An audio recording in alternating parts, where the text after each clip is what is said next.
So if you really go the whole way and see how you feel at the prospect of vanishing forever, of all your efforts and all your achievements and all your attainments turning into dust and nothingness, what is the feeling? What happens to you?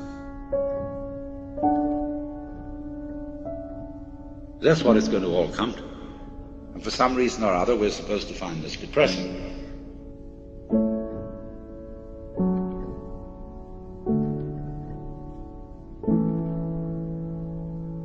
Do you see, in a way, how that is saying the most real state is the state of nothing?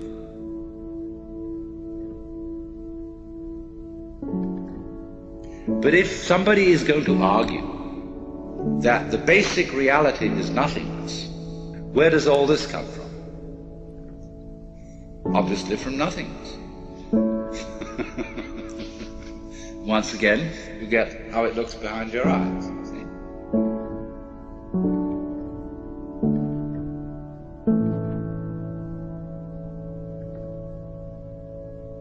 See? So in this way, by seeing that nothingness is the fundamental reality, and you see it's your reality, then how can anything contaminate it?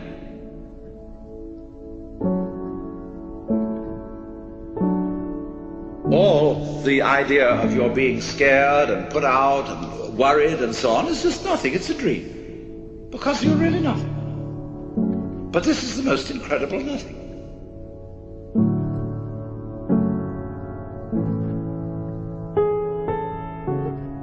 So cheer up, you see.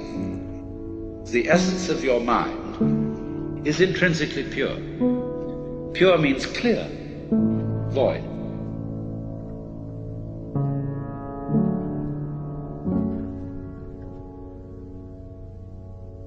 See, if you think of this nothingness as mere blankness, and you hold on to the idea of blankness, and kind of grizzly about it, you haven't understood it. He said nothingness is really like the nothingness of space, which contains the whole universe. All the sun, moon, and stars, and the mountains and rivers, and the good men and the bad men, and the animals and the insects, the whole bit, all are contained in the void. So out of this void comes everything, and you're it. What else could you be?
Namaste and good morning to everyone. We are back on a beautiful Sunday morning to continue with our Shunya talks. And today we are going to do part 2 of our series on the essence of Shunya, where we were going to study the 2 great classic texts of ancient India. The last week we finished the dialogue with Dr. Lim on the Heart Sutra so that we could understand what Shunya is basically. And today we're going to continue with Nirvana Shatakam, the 6 verses of liberation or Nirvana. And we're going to discuss on that. But unfortunately, today Dr. Lim cannot join us because he's been having some throat, infection, maybe, and he cannot speak as clearly and comfortably. So I have asked him to take a rest. But let's continue with our discussion. Maybe for the dialogue next week, he will join us when we do a comparative between Nirvana Shatakam and Heart Sutra. So today's session completely dedicated to Nirvana Shatakam of Adi Shankara. Adi Shankara, as we know, one of the greatest Indian philosophers who traveled across India to revive back the Advait philosophy, the non-dual philosophy. And this philosophy helps us understand that everything is just oneness. There is no two. There is not possibility of two. Everything is just oneness. And this oneness can be explained very nicely with the Nirvana Shatakam. So before we go into the 6 verses that will explain us what is the essence of Shunya in the Nirvana Shatakam, first let us focus our mind and control our thoughts with the practice of Shunya 9 to 0. I'm sure everybody knows how to observe the breath. Sit straight and count your breath in the reverse order from 9 to 0. Okay, let's start.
Okay, so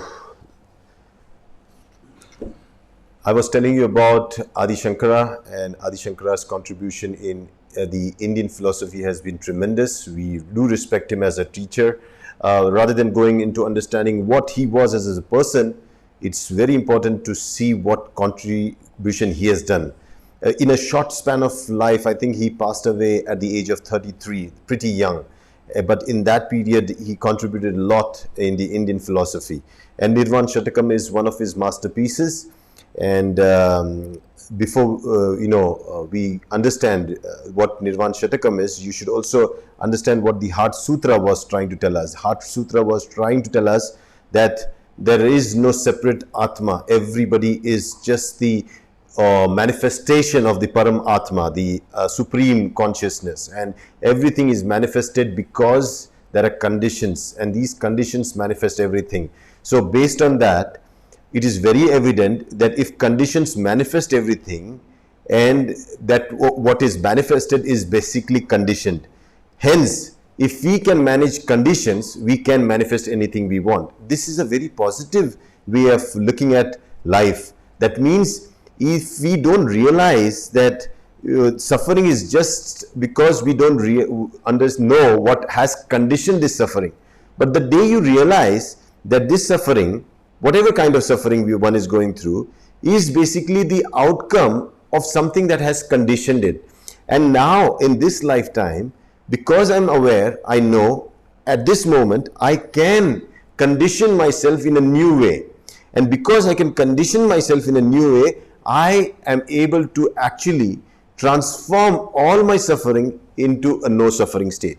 And this is possible. Hence, this is hope. This is a kind of a guarantee that we have that our life's decisions are very important. Our conditioning that we do is going to decide our future. And if we go to understand what exactly this is, you'll have to understand what Adi Shankara wanted to talk and tell us and explain to us in the Nirvana Shatakam. Nirvana means liberation. Okay, one who is liberated from everything that attaches him. Shatakam means 6. So these are the 6 verses. He was a great poet also. So in those days, most of the teaching was in a poetry form. And great teachers were great poets. They used to sing beautifully. They used to connect with the audiences very nicely. They used to travel every village, singing the praise of the understanding, not even the Lord. I'm talking about the understanding of life and then sharing it with people across. So let's go to the first verse. In Sanskrit, I'll read out and then we go to the English translation. Mano buddhi ahankara chittani naham, nacha shrotra jivva, nacha ghrana netre, nacha vyoma bhumir, na tejo na vayuhu, chidananda rupa shivoham shivoham. I am not any aspect of the mind like the intellect, the ego, or the memory. I am not the organs of hearing, tasting, smelling, or seeing. I am not the space, nor the earth, nor fire, nor air. I am the form of consciousness and bliss. I am Shiva, that which is not. Shiva means that which is not. In the state I live, called Maharashtra, we commonly use this word called Shiva to say that without this. Okay, because when we say, give me this in Marathi, we say, please give without this, say, just Shivai. So this Shivai means without it. So without anything, that means Shiva. Okay, and that's exactly what we tell in Shunya also. Shunya is a state where there is nothing in it. That is the state where it is absolutely blank. Okay, there is a difference between emptiness and blankness. Blankness means there is nothing on it, but that thing is there. And that exactly is what is the state of Shunya. And one can achieve that state of Shunya, which you basically are, by understanding what exactly you're not. Okay, and secondly, by conditioning and practicing through the practice of Shunya, what you have actually become, because everything that is conditioned has manifested you. So here it is very clearly say, Mano Buddhi means I'm not the mind. I'm not the Buddhi, means even the, you can say the ego. I am not even the Ahankar. I am not even the I, the ego that I am. So I am not the Man, I am not the Buddhi, I am not the Ahankar. I am not even the Chitta, that feeling of I being there, a separate consciousness. That also I am not there. This I am not. Nacha Shrotra Jivva, Nacha Ghrana Netre. I am not the organs of hearing, tasting, smelling, or seeing. And that's true, because during the Corona times, if I was not able to smell, it does not mean that I was not there. It was just an organ that was not there. So I'm not the organs for sure. I'm not the I that I say. I'm not the mind. I'm not even the intellect. So I'm none of these. I'm not the space, nor the earth, nor fire, nor air.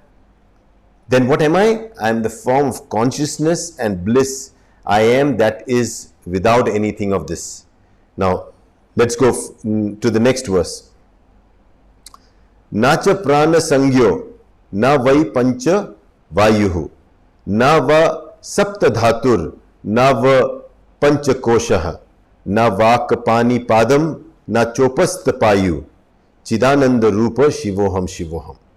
Okay, I am not the vital life energy, prana. Many times we feel we are that prana that we breathe, that is what we are. But that's not even, Adi Shankaracharya says, that's not even what you are. Even you're not the prana, nor the five vital airs. So when we study Ayurveda or Indian philosophy, we see Vayu are of five types: prana, vyana, udana, saman. Okay, and then these five, it's pran, udan, vyan, saman, and apan. These are five Vayus. So I'm not even these divisions of Vayu. I'm not the seven essential ingredients. So our body is made out of sat dhatu, seven dhatus, elements. So it is very clear that we are not even that elements, nor the sheets of the body. So many people would have heard about the Panchakosha. Okay, so there is these layers upon layers upon layers that we are. Okay, so there is Annamaya Kosha, then there is Pranamaya Kosha, then there is Manomaya Kosha, then Vigyanmaya Kosha and Anandamaya Kosha. So he's saying we are not even that five koshas. I am not any of the body parts. So I'm not any of these body parts, like the mouth, the hands and the feet, etc. I am the form of consciousness and bliss. I am Shiva, that which is not. Okay, so see, through negation, when you don't know, if you are in a competitive exam, you have options, 4 options, and you read a question and you don't know what the answer is because you have never come across the question, then you suddenly go look into the options and you look at the option A, B, C and D. Now, the answer A can actually connect you to the question. So maybe if you know the answer A is not related to this question, you say no, this is not. The second one you say, oh, this also is not related to this question, so you negate that. C, you are not sure. D, you're sure this is not related to the question. Now because you don't know the question and in the 4 options there is C which you're not aware of, you say because these 3 are not, maybe this is the one. So this is how we use negation to actually understand something that we are not knowing. And this is exactly what we are doing with the Nirvana Shatakam. 3rd verse. Na me dvesh ragav, na me lobh moha, na me vaip mado naiva matsarya bhava, na me dharmo, na dharmo, na chartho, na kamo, na mokshah, chidananda rupa shivoham shivoham. There is no hatred nor passion in me. I have no dvesha, no raga. That's not me. I'm not the hatred that comes. That's not me. Definitely not. It comes through me, but it is not me. I'm not even the moha, the greed, the desire that is born. I'm the passion that's not me. It comes through me. Okay. I'm not even the lobh, nor am I the moha. So no greed nor delusion. There is no pride, okay, nor jealousy in me. So they come through me, but that is not what I am, okay. I'm not identified with my duty. So if I'm a doctor, that is my duty, but that's not me. I'm separate from my profession. So I'm not the duty that I do. I'm not the wealth that I have accumulated, okay. So I'm not the lust, the desires that are born, or even the liberation that I'm seeking for. I'm not that. Then what am I? I am the form of consciousness and bliss. I am that which is not. I am the Shiva. Here again you see everything is coming forth from you, but it is not you. Okay, it manifests through you, but it's not you. That means everything that comes through you, like for example anger. I'm not anger, but somebody can provoke me to get angry and I can get angry. That means it's conditions that help something like me to transform into an angry person. Otherwise I'm a peaceful person, I'm a happy person. But something around me conditions me and I become angry. Something around me conditions me and I become sad. Otherwise I was happy. You see, I have to understand this, that it's conditioning around me that actually transforms me into a person that I am. Hence, if I know I am not all that, then I understand where it comes from. It's all because of conditions. Okay, let's go to the 4th verse. Na punyam, na papam, na Sokhyam, na Dukkham, na Mantro, na Tirtham, na Veda, na Yajna. Aham Bhojanam, Naiva, Bhujyam, na Bhokta, Chidananda Rupa, Shivoham, Shivoham. So I am not virtue nor vice. Means I am not even the one that does punya, or I am not the one that does pap, even not the virtue nor the vice. It happens through me. The conditions actually create that. So if I am hurting somebody, if I am breaking the Panchashila, there has to be something which is provoking me to do that. And that condition is where I become pap or punya. So I am not that. Nor am I pleasure or pain. Even pleasure is what I seek for, but that's not what I am. Even pain is what I get, but that's not what I am. I need no mantras. I can say a mantra, but I am not in need of mantras. Okay? Nor pilgrimage. So not even tirtha. I am not the one who goes to tirtha. I would, because of conditioning, because of the faith that I follow, I will go and do a pilgrimage. But that's me because of the conditions.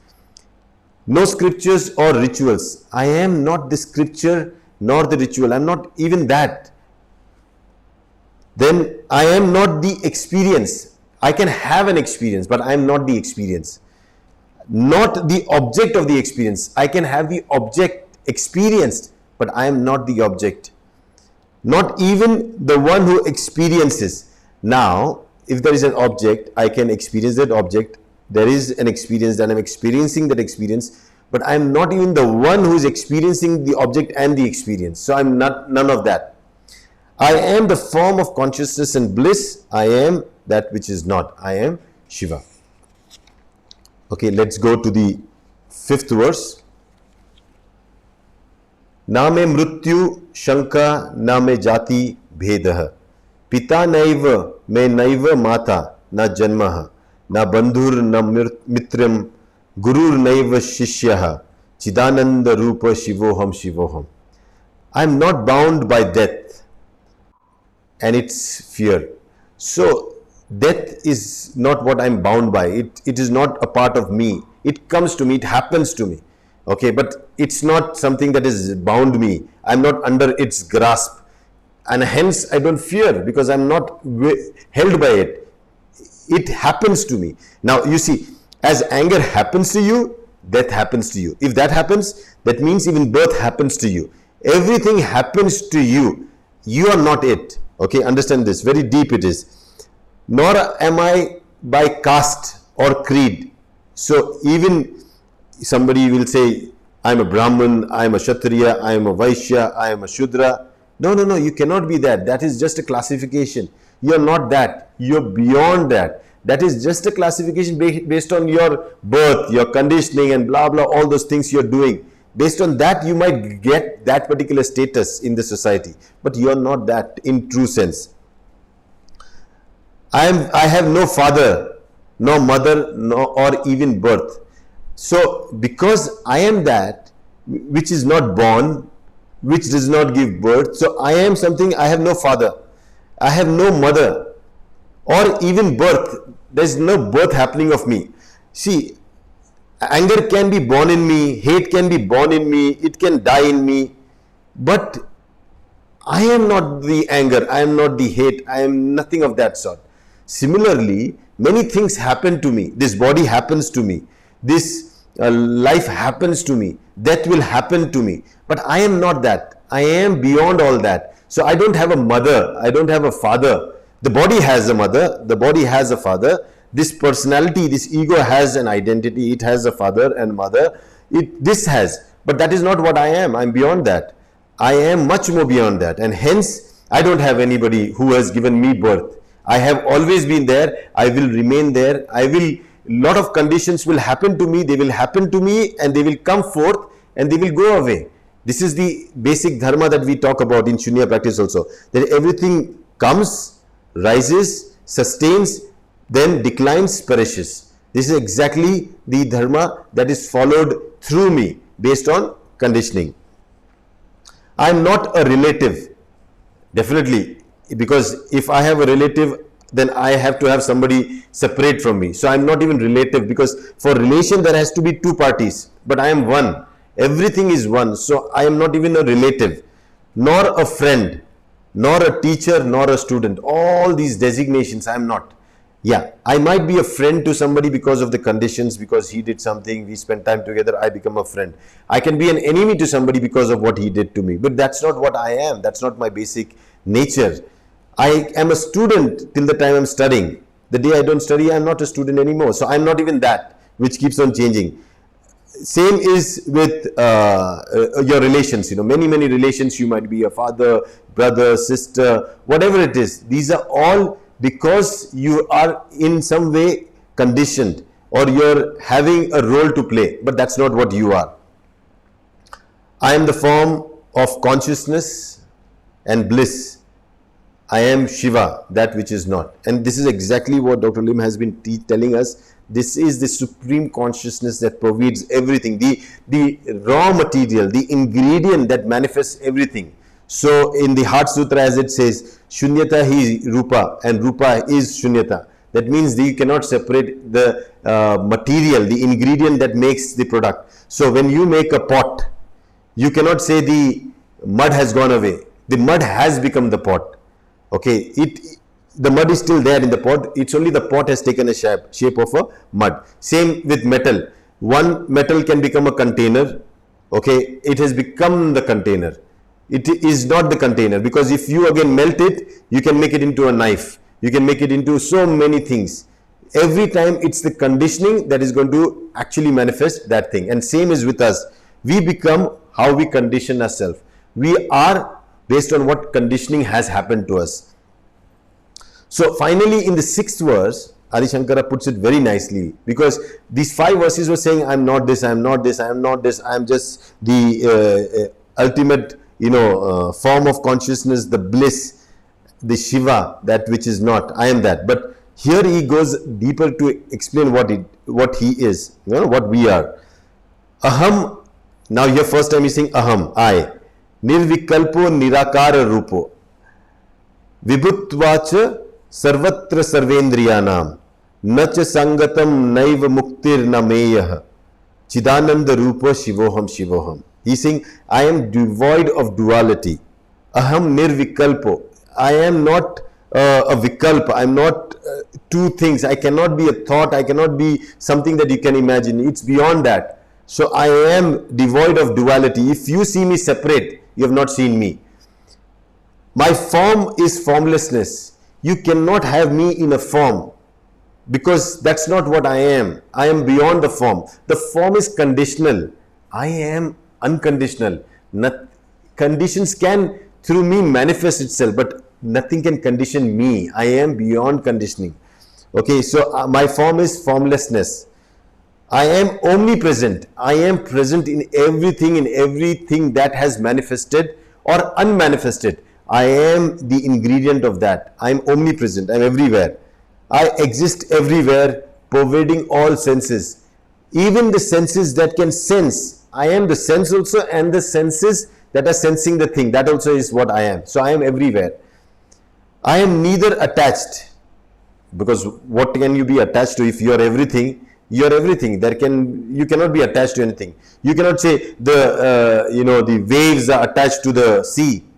The wave is just, it's come on the sea. Okay, you can say, but it is not attached to the sea. So similarly, every manifested thing is basically just manifested through it. So it does, the basic ingredient of all manifestation is supreme consciousness, and I am neither attached. So it's saying that I am neither attached. It also says nacha sangatam. I am not even the accumulation of all those things. So when things come together, they are basically because of conditioning, and they give rise to something. I am not that combination of things. Okay, neither free nor limited. Naiva muktir na meyah. Means I am not even the freedom, mukti, what you are separating. But what are you trying to separate? Is the pot trying to separate itself from the mud? Is it possible? Like an ornament, a gold necklace. Is the necklace trying to separate from the gold? it's not going to be possible. So how can I separate from myself? Not possible at all. Hence, there is nothing called mukti from whom? From yourself? No. Mukti is from the conditions that have manifested you. That is there. But mukti from yourself, from this basic ingredient, so it is not possible. So Atma and Paramatma cannot be two separate things. They are just, the Paramatma itself has manifested in a particular form based on conditions, going through an experience called life, and then with this opportunity that we have in life, we can condition ourselves for a better life, for a better manifestation of ours. And hence, conditioning is the key for our transformation. Okay, so I'm not even the mukti, and nor am I limited. I'm not even limited in terms, because I am everything that has actually popped up in this universe. The unlimited things have come through me. How can I be limited? Hence, I'm not limited. I am the form of consciousness and bliss. I am Shiva, that which is not. Hence, I am Shunya. That's what we've been telling, we are basically Shunya because that's our basic nature. That's our nature. Once we understand this true nature of ours, our Shunya nature, that we are basically the form of consciousness that experiences bliss, peace, and prosperity.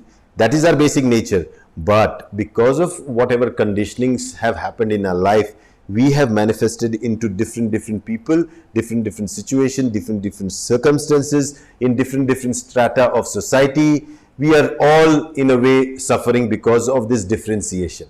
Once you understand, no, I am just the manifestation of conditions, then I start working on bettering my conditions. When I know it's my mind that is wandering, it's not me who wanders, then I get my mind in order.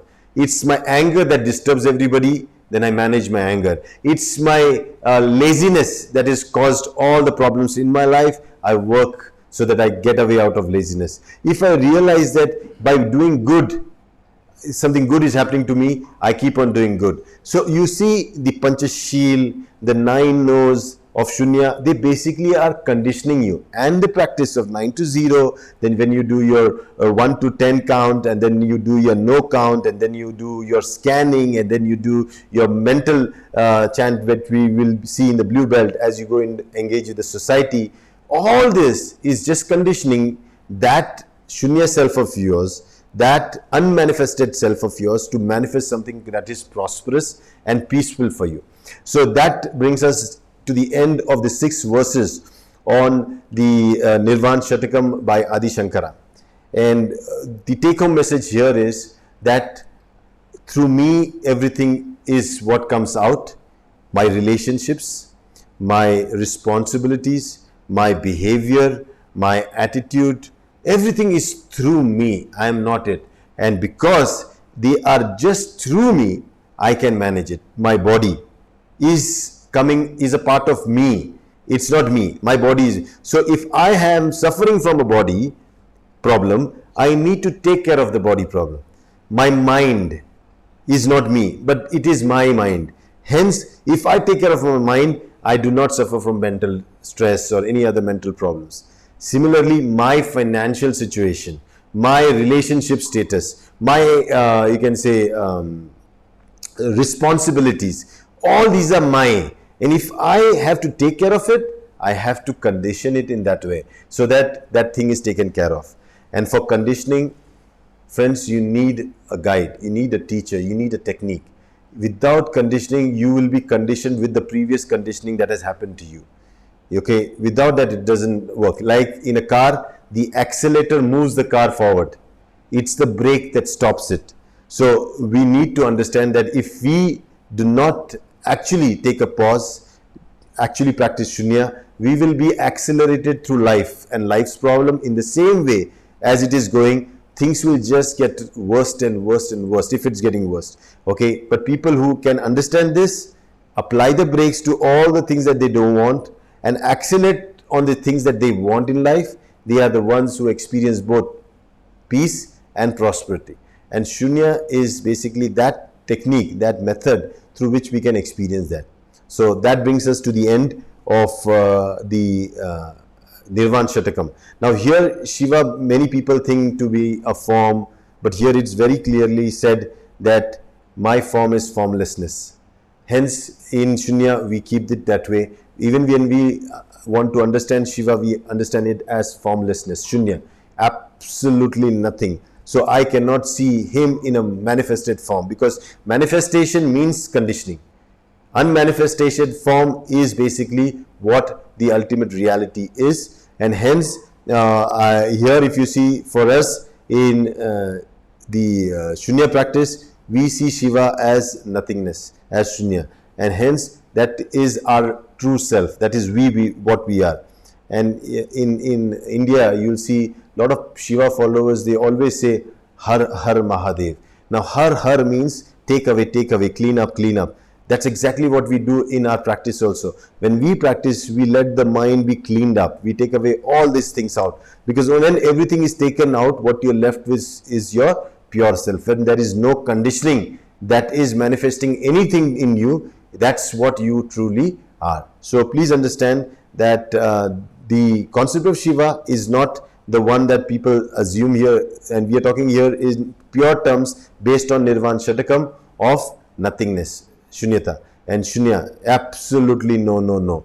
And that's the only way you can have C among the options, that 4 options that you had. The C was the one that you did not know what it is, but the 3 you knew. Hence you negate all the 3, stick on to the C option, and that's how you understand Shunya. Otherwise it is very difficult to understand. So this is how we are now continuing a series of talks, so that you can understand how deep Shunya is, and how essential it is for us to understand it while we practice, because theory is also very important for you to continue your practice. So as we go up in the levels, this is a part of the Blue Belt certification program, where you are updated, educated about the real essence of Shunya, and that is how you can understand Paramatma, Param Atma, that means the supreme consciousness. And that's what we are as manifested self.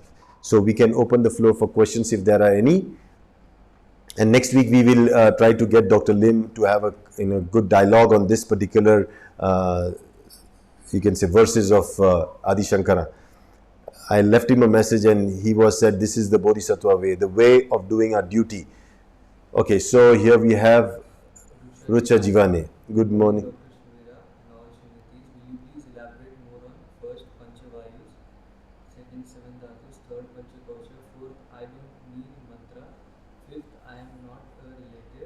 What a great style of negation. Although it's impossible to describe what is a new way of what is not Shiva.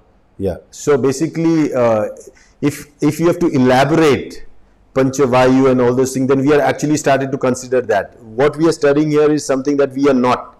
So something which are not, we should not pay too much focus into it, because then we suddenly see we ourselves at that. But when you are teaching something, when we are taught in Ayurveda, Vata dosha, we are told that there are 5 types of Vata. So Pranavayu, then Vyanavayu, Udanvayu, Samanvayu, and Apanvayu. So and everything is based on the functions that they do. So they have been given names. Maybe it is this one and the same thing, because on its functionality it's given different name. Like my hand going up now is up. When it goes down now, down. Based on function, up, down are the 2 terminologies we use. Similarly, all those things are based on what the functionality. When you give birth to a child through a relationship of a husband-wife, you become a mother and father. That's because you have now given birth to a child. Maybe you are a husband-wife without any children. Then you cannot call yourself a mother and father, because you don't have children. Maybe you adopt a child and then you become again mother and father. So name is basically given to the action that you do. Based on that action, then we perceive an image. That's how the image comes. So all those things that are conditional, we are not that. So relatives, I can be a brother if I have a brother or a sister. If I don't have any brother and sister, I cannot be a brother. So similarly, I can only be related to somebody if there is something that is there, connection is there. If there is no connection, there can be absolutely no relative also. And you cannot say I don't exist, because I am not a brother, I don't exist, it doesn't work. So all the relationships and all those things, even Panchakosha, I told you, even the Annamaya Kosha, all those layers upon layers, like the onion peel. accumulated together makes an onion. Similarly, all the koshas, they make you. But that's not also what you are. They are just layers of you. They are conditioned layers of you. And that's where your ego tries to identify yourself as that. But that's not what you are. You're beyond that. Because all of those things can be conditioned. Everything can be conditioned. I am not a brother. But, maybe now I'm not a brother, but my father can have a son and I can become a brother. It can be changed. So all these things that are changed, that are not fixed, not permanent, that's not what I am. They are based on condition. So any other questions? Yeah. Nowadays, many practices many practices and techniques of power manifestation are going on. Many people are saying it's beneficial for. Do you recommend it, doctor? No, if you look at Shunya, we recommend no power of manifestation. That's again an imagination. What we recommend is conditioning yourself. Conditioning is basically first deconditioning. All that has manifested you has made you what you are today. First decondition that. Based on, once you are achieved a state where you have deconditioned yourself, you are able to watch through your mind, you're able to watch through your thoughts, your behavior, your actions, your relationships. Everything is now perfect. At that moment is a good time for you to build up new conditioning, good conditioning based on what activity you want to do. Yes, it's through action, it's through duty that one can actually transform their life. So manifesting is based on conditioning. So you can condition yourself and you can manifest yourself. Not that based on manifestation you can condition. No. Based on conditioning you can manifest.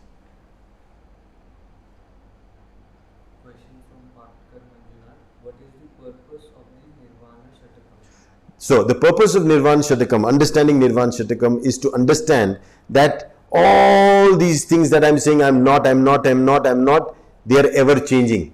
Because I am not the one that changes. Because they are ever changing, do not hold on to that and then stick yourself into suffering. Like, for example, I am a doctor. But because I am a doctor, if I suffer from something, then I don't go and see any other doctor because I am the doctor. Maybe I am a doctor in a particular field, I don't know some other field.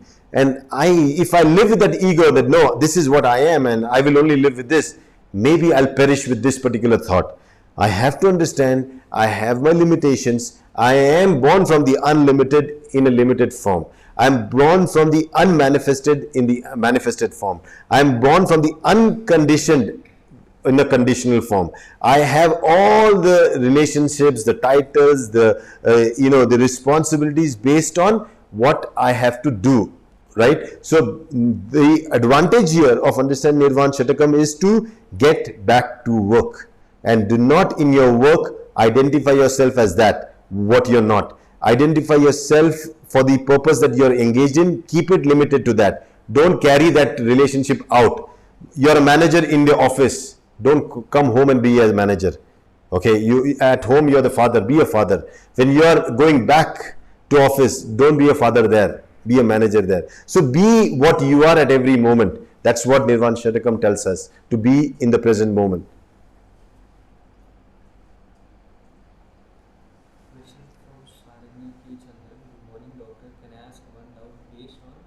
Last week's talk about Heart Sutra. The soul is not real. Is all the beings and things are the manifestation of supreme consciousness? Is this the essence of non-differentiation? Absolutely. This is exactly what it is. So, like we give an example from the Upanishads. The gold is supreme consciousness. The bangles, the necklace, you can say the ring, the earrings, the nose rings, they are all manifestations. But are they gold? Yes. So we all are basically gold, manifested in different forms based on conditioning. So the technical reality of everything is we are all supreme consciousness based on conditioning, based on processes that have happened to us. We have manifested into what we are. Okay, so that is the base of non-differentiation. We cannot see ourselves. A bangle does not fight with the necklace, right? And necklace cannot fight with the earring, and earring cannot fight with the nose ring. It will be so foolish, if all the gold elements start fighting that I am this, I am that. Technically, when the goldsmith is going to catch all of them, put them into a pot, boil them up, heat them up, melt them, make something else out of it. That's exactly what existence does. Okay, so please understand, remain with this thought that we are all one. There is no two. We should not differentiate. You should not differentiate anybody from anyone. Yes, based on conditioning you can, because you want to get the work done. That's fine, but not as a human being. You should not differentiate. There should be some compassion to understand this. Okay, so I think that brings us quickly to the end of our session, and I hope there is no question here also. You have a question? Yeah, doctor. So Har means, Har in even in Marathi we say Har means to remove. So remove all those things that have made me what I am. All those things that he was saying, I am not the ego, I am not the relative, I am not the friend. All these taglines, take that away. Show me my true self. Okay, so all the condition, when it's gone, I am the true self. So Har Mahadev, what he will do is, he will take away the bangle from the gold, make it gold again. Okay, it is gold only, but it is taken a shape of a bangle. From that, he will take the necklace, everything will become gold, pure gold. Okay, which has absolutely not yet taken any form, because there has been no conditioning done. So similarly, we always say when we meet somebody, we say Om Namah Shivaya. That means I salute the Shiva in you, the nothingness in you. Okay, not I might whack you for what you are as a person. You are not doing your duty. I'll fight with you. I'll hit you. I'll make sure you change. But yet I salute the something, that ingredient that you are. You see, you take a gold, you melt it. Somebody melts and makes into a knife and kills. Will you love gold? You can, because gold did not do anything. It's the shape of that gold which somebody conditioned, which was killing people, right? So we have nothing to do with the gold, but yes, definitely with the shape. We will destroy the shape, we'll do that. So we actually change people's behavior. We could have issues on behavior and everything, but as a person, we should say that nothingness, the Om Namah Shivaya means I salute the nothingness in you, the Shunya in you. That is why we call ourselves Shunyati, something that we are not all this, we are the true self.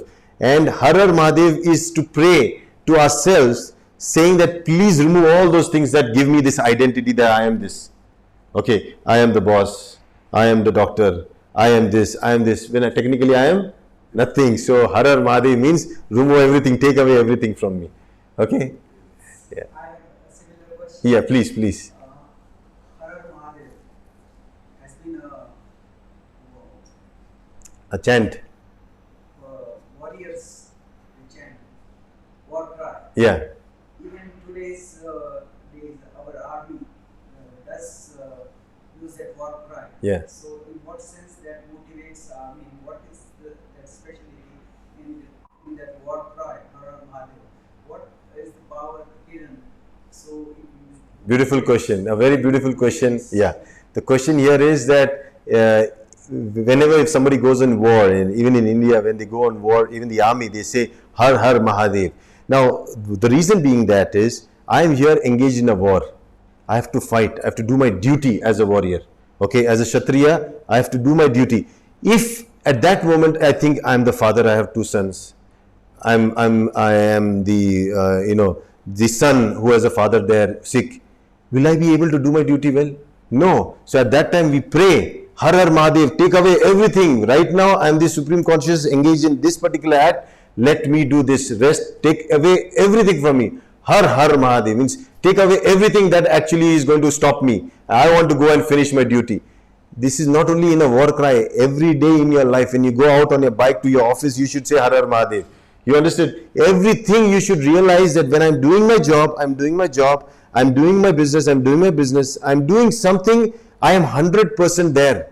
Not because I am somebody, I start using that relationship, or being somebody, I start using that authority, power and something. No. You should not let any of those influences, whichever have been discussed in the Nirvana Shatakam, identify you as you. You're nothing of that sort. Understood? So that is the war cry. That is why it is a war cry. It's a war cry to keep yourself focused in doing your duty. Okay, hope I have answered your question. Okay, yeah, so thank you so much, and since we have no more questions, so we wrap up because we have to go back to our next duty. We have another session coming up in our office in Pune. So thank you so much for your attendance on these 2 days. The last week we finished the Heart Sutra. This time we finished the Nirvana Shatakam. And I promise you next week, if Doctor is well, we're going to have a dialogue on this, because this dialogue on this is going to be pretty interesting. Because till now, most of these sutras have been used to make people worshippers, make them to pray and everything. Never has this been explained in a way where it becomes a part of a duty and responsibility and taking care of your work. And this is exactly what Shunya is. In MSV, in Mahasamata Vipassana, we make sure that that which are separated from the society, which are separated from so many people around us, become one with them and merge with them and become a part of transformation of the society as such. So that's our job, that's our responsibility, and we'll continue doing that.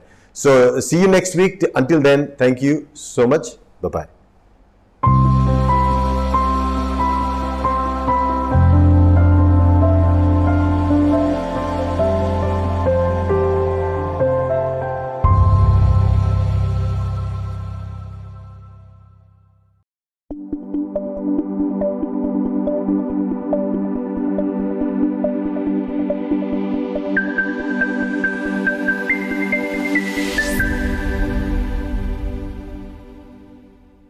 It was spread throughout India.